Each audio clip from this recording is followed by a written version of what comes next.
အားလုံးပဲမင်္ဂလာပါယခုဗီဒီယိုလေးမှာကတော့နေ့စနစ်ပိုင်းဆိုင်ရာသုံးသပ်ချက်တွေအနေငယ်ပါဝင်မှာဖြစ်ပါတယ်တေချာလေးပြောရရင်တော့ကိုပါမာရဲ့မသက်သာသေးတဲ့ injury update သတင်းတွေနဲ့ Fantasy Premier League မှာ Chelsea အသင်းရဲ့အခြားကစားသမားတွေပေါ်အမြင်တွေဘယ်လိုရှိမလဲရဲ့လီဗီယာတဲ့ Nuno Santos နဲ့ဘယ်ဝက်ဆန်ကစားသမားတွေကဂျာကြီးတို့ရဲ့ FPL အသင်းအတွက်စောင့်ကြည့်တင်တဲ့ဆိုတာတွေကိုပြောသွားမှာဖြစ်ပါတယ်ကျွန်တော်ကတော့ Fantasy Premier League အတွက်အပတ်စဉ်တက်ဆက်ပေးနေတဲ့90 minute withdrawal ဖြစ်ပါတယ်ဆိုတော့ intro လေးပြီးသွားရင်စလိုက်ကြပါမယ်ပထမဆုံးကတော့ကိုပါမာရဲ့မပြီးဆုံးနိုင်သေးတဲ့ဒဏ်ရာအခြေအနေပါအားလုံးသိကြတဲ့အတိုင်း Game Week 5 Man U နဲ့ပွဲမှာမိနစ်ပိုင်းအနည်းငယ်မိနစ်20နောက်ကစားခဲ့ရတာကမြက်ခင်းစိမ်းပေါ်မှာသူ့ကိုနောက်ဆုံးတွေ့ခဲ့ရတာပါပဲဒီနောက်ပိုင်းမှာတော့အော်တိုဘာလအလယ်လောက်ထိအနားယူရမယ်လို့သတင်းတွေထွက်ခဲ့ပေမဲ့အခုနောက်ဆုံးထွက်လာတဲ့ update သတင်းတွေအရ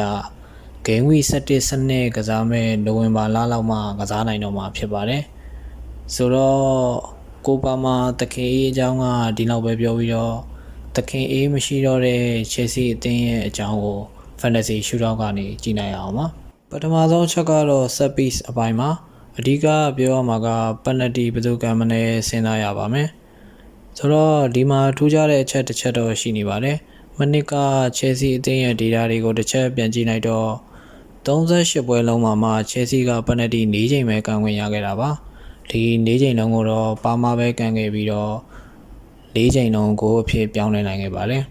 ဒီနေ့ရဲ့အစမှာတော့ Game Week 3 Fulham အသင်းနဲ့ပွဲစဉ်မှာ penalty တစ်ချိန်ရထားပါတယ်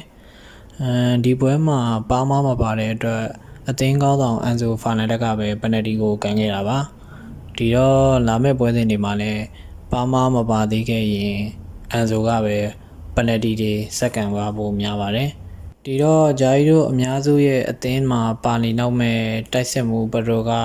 ပနယ်တီကန်ခွင့်ရဖို့ရာဂိုင်နှုန်းအတော်လေးကိုနည်းနေတာပါChelsea ရဲ့တိုက်စစ်မှုဘရိုက Fantasy Premier League မှာ attacking return ပြန်မရခဲ့တာ3ပတ်ဆက်တိုက်ရှိပါပြီ Game Week 5 Man U နဲ့ပွဲကစလို့ Game Week 6 Game Week 7 3ပတ်ဆက်တိုက်2မှတ်နဲ့ပဲကျင်းနေခဲ့ရတာပါဒီတော့တချို့ဂျာကြီးတွေဆိုရင်ဘရိုကိုရောင်းထုတ်နေကြပါပြီကျွန်တော်မြင်ရတော့ Fantasy Premier League အတွက်ဆိုရင် Chelsea အသင်းကကစားသမားတစ်ယောက်ရွေးပါဆိုရင်တော့ခုနကပြောတဲ့တခင်အေးကိုပါမာနဲ့တိုက်စစ်မှုပက်ထရိုကိုပဲရွေးပါမယ်ကိုပါမာမရှိရင်တော့ပက်ထရိုပေါ့ဗျာဒီတော့ပက်ထရိုကိုမကြိုက်တဲ့ဂျာကြီးတွေအတွက်အခြား option ကစားသမားတွေကိုပြောပါမယ်ပထမဆုံးတစ်ယောက်ကတော့ခုနကပြောတဲ့အတိုင်း penalty ကန်ဝေးရမယ့် captain Enzo Fernandez ဖြစ်ပါတယ်captain Enzo Fernandez ကတော့ဒီရာသီ Chelsea အသင်းရဲ့ Premier League 9ပွဲလုံးကိုပါဝင်ကစားထားတာပါပွဲချိန်ပြေနီးပါးကိုပါဝင်ကစားထားတာတွေ့ရပါတယ်။ Goal involvement သွင်းကိုပါဝင်ပတ်သက်မှုအပိုင်းမှာနဲ့ Enzo Fernandez က3ဂိုးသွင်း2ဂိုးဖန်တီးပေးထားပြီးတော့ဒုတိယနေရာချိန်ထားတာတွေ့ရပါတယ်။လက်ရှိ Chelsea အသင်းရဲ့ကစားကွက်ကိုကြည့်ရင်လည်း Enzo ကပါမာရဲ့နေရာနံပါတ်10ရိုးကိုဝင်ဆော့ပေးနေတာဖြစ်ပြီးတော့ပြိုင်ဘက်အသင်းရဲ့ box state တွေပြိုင်ဘက်အသင်းရဲ့ box ထဲပြေးဝင်ကန်သွင်းတာတွေမကြာခဏလုပ်နေတာပါ။ဆိုတော့ဒီလိုလှုပ်ဆောင်ချက်တွေကနေဂိုးတွေဖန်တီးမှုတွေရလာနိုင်ပြီးတော့ Fantasy Premier League အတွက်လည်း attacking return ကောင်းကောင်းလေးပြန်ရှာပေးနိုင်မလားမျှော်လင့်မိနေတာပါဈေးတန်းအရကြည့်ရင်လည်းလက်ရှိအချိန်မှာ 6.8 တန်းဆိုတော့မစိုးဘူးပဲထင်ပါတယ်နောက်ထပ်တစ်ယောက်ကတော့ဂိုးတွေတက်သွင်းနေတဲ့ကွင်းနယ်အဖြစ်ကိုက်စီတို့ပါကျွန်တော်ရဲ့အရင်တစ်ခေါက် defensive contribution အကြောင်းပြောကြမယ်ဗီဒီယိုထဲမှာပါထားတဲ့အတိုင်းလက်ရှိ Premier League မှာ defensive contribution အကြိမ်ကြီးအများဆုံးလုပ်ထားတဲ့ကစားသမားဖြစ်ပါတယ်။တပွဲကိုပြင်းပြ73.8 ကြိမ် DC လုပ်နိုင်တာဆိုတော့ DCB return 2မှတ်ရဖို့နဲ့တော်တော်လေးကိုအားကောင်းတာပါ။ဆိုတော့ဒီနေရာမှာ DCB အကြောင်းသိမသိသေးတဲ့ဂျာကြီးတွေနဲ့သိတယ်ပို့ပြီးတော့တည်ချာလေးသိကျင်တဲ့ဂျာကြီးတွေအတွက်ကျွန်တော်ရဲ့အရင်ဗီဒီယိုကိုတွားကြည့်ဖို့တောင်းဆိုချင်ပါတယ်အခုပြောမှာကတော့ကိုက်စီရိုရဲ့သွင်းကို3ကိုအကြောင်းပါဟုတ်ပါတယ်ကိုက်စီရိုကဒီရာသီ9ပွဲကစားပြီးတဲ့အချိန်မှာသွင်းကို3ကိုရပြီးပါပြီ Game Week 2 ဝက်ဆန်နဲ့ပွဲစဉ်မှာတကူ Game Week 4 Brentford အသင်းနဲ့ပွဲစဉ်မှာတကူနောက်ဆုံးကစားရတဲ့ Game Week 7 Liverpool နဲ့ပွဲစဉ်မှာတကူစုစုပေါင်း3ဂိုးပါဒီတဲကသွင်းဂိုး2ဂိုးကတော့ပြိုင်ဘက်အသင်းရဲ့ box state ကနေအပြင်းကန်သွင်းယူခဲ့တာဖြစ်ပါတယ်ဆိုတော့ကြည့်ရတာတော်တော်လေးနှားတဲ့ဂိုးတွေလို့တော့ထင်ပါတယ်ဒီတော့ DCB return နဲ့ရနိုင်တဲ့တခါတရံမှာသွင်းဂိုးတွေနဲ့ရနိုင်တယ်ဆိုတော့ကိုက်စီတိုက Chelsea အသင်းအတွက်ရွေးချယ်စရာ option တစ်ခုအဖြစ်ရှိလာပါပြီမကြိုက်တဲ့အချက်တစ်ချက်ကတော့ဈေးတန်းပါလက်ရှိအချိန်မှာကိုက်စီတိုရဲ့ဈေးက 9.8 တန်းအောင်ပေးရမှာဆိုတော့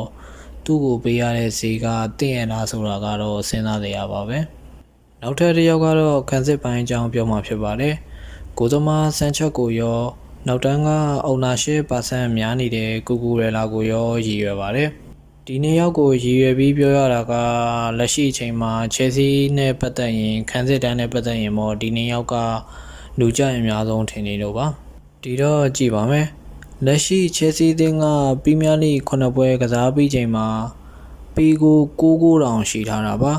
အိမ်ကွင်းမှာဆိုရင်4ဂိုးအဝေးကွင်းမှာဆိုရင်5ဂိုးအထိခွင့်ပြုပေးထားရပါတယ်ဒါအပြင်ကိုမှနောက်ထပ်ထူးခြားချက်အနေနဲ့ပရီးမီးယားလိနောက်ဆုံး4ပွဲဆက်တိုက်ပေးကိုတွေခွင့်ပြုထားရပါတယ်ပြိုင်ပွဲစုံအနေနဲ့ကတော့နောက်ဆုံး9ပွဲမှာတပွဲပဲကနေရှိရထားတာပါဆိုတော့အခုပြောသွားတဲ့အချက်တွေရကြည့်ရင် Chelsea နောက်တန်းကဒီအချိန်မှာရွေးချယ်စရာမကောင်းသေးဘူးလို့တော့မြင်ပါတယ်ဝိုင်းကတ်သုံးထားတဲ့ဂျာကြီးတွေဆိုရင်တော့ Chelsea နောက်တန်းကစားသမားမခေါ်တာကအကောင်းဆုံးဖြစ်မယ်လို့ထင်မိပါတယ်ရှိနေပြီးသားဂျာကြီးတွေဆိုရင်တော့လည်းအလောတကြီးရောင်းထုတ်စရာတော့မလိုတော့သေးပါဘူးဆိုတော့နောက်ထပ်တစ်ပိုင်းမှာဒီဘိုင်းမှာတော့ရာသီစမှာတောက်လျှောက်ခြေစမ်းနေဆူရွာခဲ့လို့နီးပြအပြောင်းလဲပြုလုပ်ထားရတဲ့ဝက်ဆန်အသင်းဖြစ်ပါတယ်အသစ်ခန့်လိုက်တဲ့နီးပြကတော့ကျွန်တော်တို့သိပြီးသား Nottingham Forest အသင်းရဲ့နီးပြဟောင်း Nuno Santos ပါဒီတော့ Nuno Santos နဲ့ဝက်ဆန်အသင်းအကြောင်းကိုအရင်မပြောခင်မှာအရင်နှစ်က Nuno Santos ကိုင်ခဲ့တဲ့ Nottingham Forest အသင်းအကြောင်းကိုတစ်ချက်လေ့လာကြည့်ပါမယ်ပထမဆုံးပြောရမှာကတော့တိုက်စစ်ပိုင်းမှာမနစ်က Nottingham Forest အသင်းရဲ့တိုက်စစ်ကစုစုပေါင်း58ဂိုးအထိတောင်သွင်းနိုင်ခဲ့တာပါ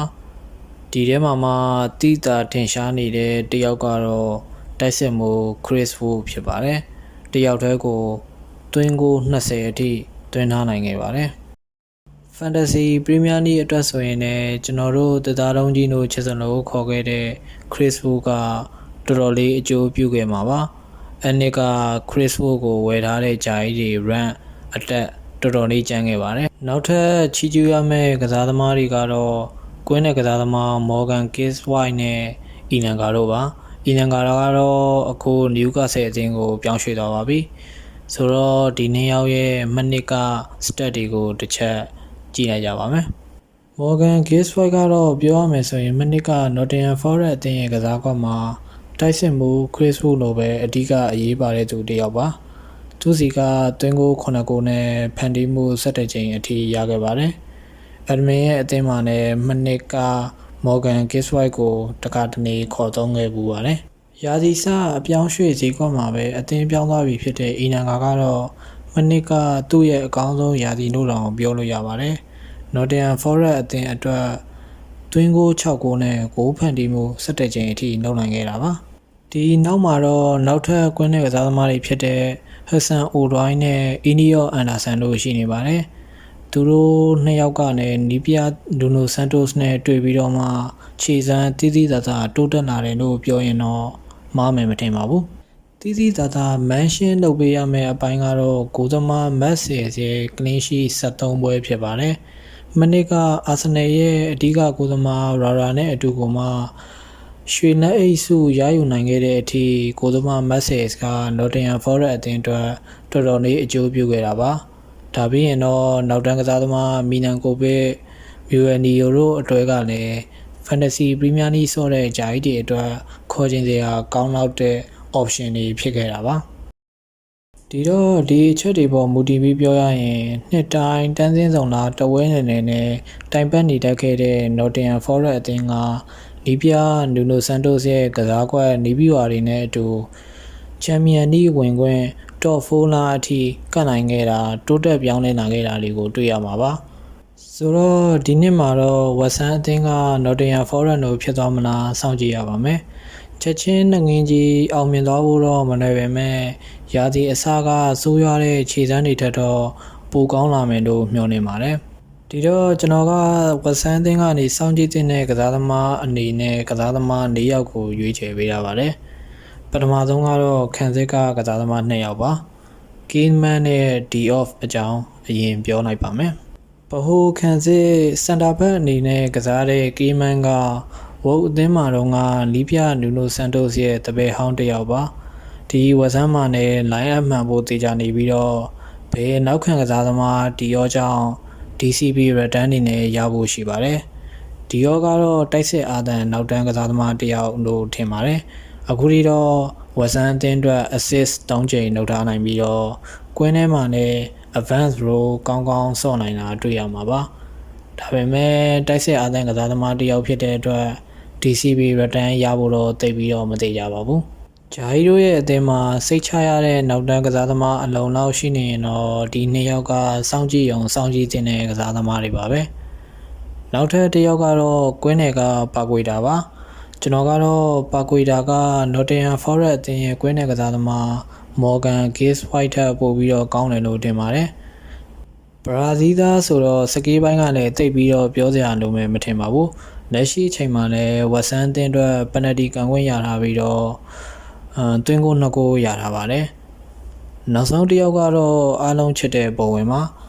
ဘိုဝင်ကဒီဝက်ဆန်အသင်းအတွက်နှစ်တိုင်းလိုပဲအဓိက6သွင်းတဲ့ကစားသမားလို့တောင်ပြောလို့ရပါတယ်နှစ်တိုင်းဝက်ဆန်ကိုထမ်းတင်ပေးတဲ့ကစားသမားတစ်ယောက်ဆိုရင်လည်းမှားမယ်မထင်ပါဘူးဆိုတော့မနစ်က Nottingham Forest အသင်းရဲ့တိုက်စစ်မှု Chris ကိုရခဲ့တဲ့လိုမျိုး fantasy point တွေကိုဘိုဝင်တစ်ယောက်ယူပေးနိုင်မလားကတော့တစ်ချက်စောင့်ကြည့်ရပါမယ်အဆုံးသက်အနေနဲ့ဒီဝက်ဆန်အသင်းကဘယ်ကစားသမားကိုဒီအချိန်မှာခေါ်တင်ဆုံးလဲမေးရင်တော့ကျွန်တော်ကဘိုဝင်လို့ပဲဖြေပါမယ်ဘိုဝင်ကဒီလာမယ့်9ပွဲမှာ Brentford, Leeds, Burnley တို့လိုခံစစ်ဆိုးတဲ့အသင်းတွေနဲ့တွေ့ရမှာပါ